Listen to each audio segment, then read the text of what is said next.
ኢንዶኔዥያውያን ወደ ኢትዮጵያ መጥተው የሰሜን ተራሮች ብሔራዊ ፓርክ ለመጎብኘትና ለዓለም ሕዝብ ለማስተዋወቅ ዝግጁ ናቸው ሲሉ በኢትዮጵያ በጅቡቲና በአፍሪካ ዩኒየን የኢንዶኔዥያ ሪፐብሊክ አምባሳደር አልቡሲር አባስ ኑር ተናገሩ። አምባሳደሩ የሰሜን ተራሮች ብሔራዊ ፓርክን ጎብኝተዋል። አድኖ ማርቆስ በኢትዮጵያ በጅቡቲና አፍሪካ ህብረት የኢንዶኔዥያ ሪፐብሊክ አምባሳደር አልቡሲር አባስ ኑር የሰሜን ተራሮች ብሔራዊ ፓርክን ጎብኝተዋል። አምባሳደሩ የፓርኩን ተፈጥሯዊ ገጽታ ተዘዋውረው ከጎበኙ በኋላ በሰጡት አስተያየት ሰሜን ተራሮች ብሔራዊ ፓርክን በማየቴ በጣም ተደስቻለሁ፣ ውብና ማራኪ የቱሪስት መዳረሻ መሆኑንም አረጋግጫለሁ ብለዋል።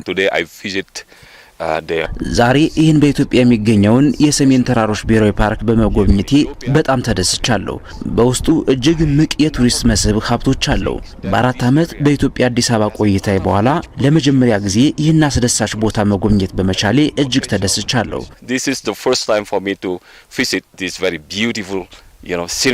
ሰሜን ተራሮች ብሔራዊ ፓርክ በተፈጥሮ ውበት የምንዝናናበት ብቻ አይደለም የሚሉት አምባሳደሩ ፓርኩን የሚጎበኝ አካል ዘርፈ ብዙ ተግባራትን ማከናወን ይችላልም ብለዋል። አምባሳደር አልቡሲራ የሰሜን ተራሮች ብሔራዊ ፓርክን ከጎበኘው በኋላ ኢትዮጵያና ኢንዶኔዥያውያን በተለይ በቱሪዝሙ በትብብር መስራት እንዳለብን ተገንዝቤያለሁ። አምባሳደር እንደመሆኔ የተመለከትኩትን ውብ የተፈጥሮ ገጽታና እምቅ የቱሪዝም ሀብት የማሳወቅ ግዴታ አለብኝ ብለዋል። የሀገር ውስጥ ጎብኚዎች ብቻ ሳይሆን በዓለም አቀፍ ደረጃ ያሉ ጎብኚዎች ወደ ኢትዮጵያ መጥተው ይህንን ውብና ማራኪ የሆነ የሰሜን ተራሮች ብሔራዊ ፓርክ መጎብኘት አለባቸው። ምክንያቱም ጎብኝተው መደሰት ብቻ ሳይሆን በዓለም አቀፍ ደረጃ ድንቅ መልክዓ ምድርን የሚመለከቱበት ቦታ ነው።